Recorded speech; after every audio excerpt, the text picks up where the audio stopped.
In rhythm and rhyme we have 4 traditional performers, a voice, a fiddle and 2 dancers, who are all comfortable with the idiom of traditional Irish music.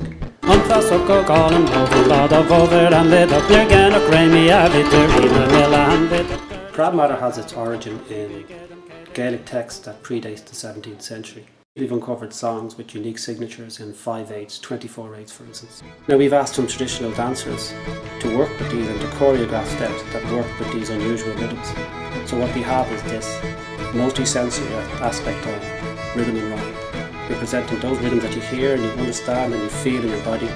We want to relay it visually as well, and our Shannon's dancers, Liam Scanlon and Preab have done a wonderful job of creating the steps that work with these completely new rhythms.